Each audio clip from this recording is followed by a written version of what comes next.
حدیث نمبر 425 باب نماز کا بیان بخاری شریف۔ اتبان بن مالک انصاری رضی اللہ عنہ رسول اللہ صلی اللہ علیہ وآلہ وسلم کے صحابی اور غزوہ بدر کے حاضر ہونے والوں میں سے تھے۔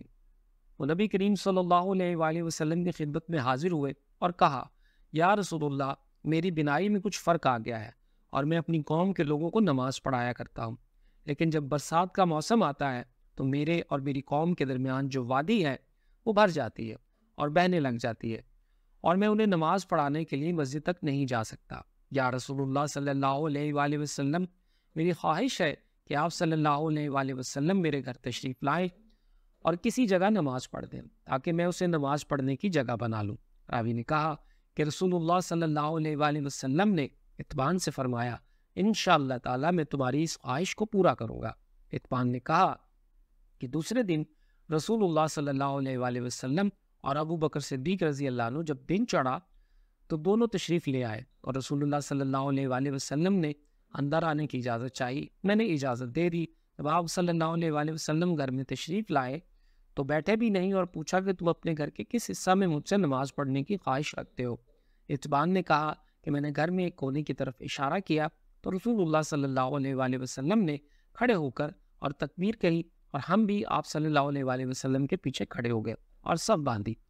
بس آپ صلی اللہ علیہ وآلہ وسلم نے 2 رکعت نفل پڑھائی، پھر سلام پھیرا۔ اتبان نے کہا کہ ہم نے آپ صلی اللہ علیہ وآلہ وسلم کو تھوڑی دیر کے لیے روکا اور آپ صلی اللہ علیہ وآلہ وسلم کی خدمت میں حلیم پیش کیا جو آپ صلی اللہ علیہ وآلہ وسلم ہی کے لیے تیار کیا گیا تھا۔ اتبان نے کہا کہ محلہ والوں کا ایک مجمع گھر میں لگ گیا اور مجمع میں سے ایک شخص بولا کہ مالک بن دخش یہاں، یا یہ کہا ابن دخش دکھائی نہیں دیتا۔ اس پر کسی دوسرے نے کہہ دیا کہ وہ تو منافق ہے جسے اللہ اور اس کے رسول سے کوئی محبت نہیں۔ رسول اللہ صلی اللہ علیہ وآلہ وسلم نے یہ سن کر فرمایا، ایسا مت کہو، کیا تم دیکھتے نہیں کہ اس نے لا الہ الا اللہ کہا ہے اور اس سے مقصود خالص اللہ کی رضامندی حاصل کرنا ہے؟ تب منافقت کا الزام لگانے والا بولا کہ اللہ اور اس کے رسول کو زیادہ علم ہے، ہم تو بظاہر اس کی توجہات اور دوستی منافقوں سے ہی دیکھتے ہیں۔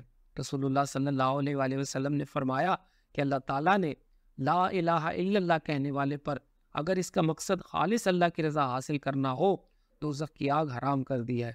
ابن شہاب نے کہا کہ پھر میں نے محمود سے سن کر حسین بن محمد انصاری سے جو بن سالم کے شریف لوگوں میں سے ہیں اس حدیث کے متعلق پوچھا تو انہوں نے اس کی تصدیق کی اور کہا کہ محمود سچا ہے۔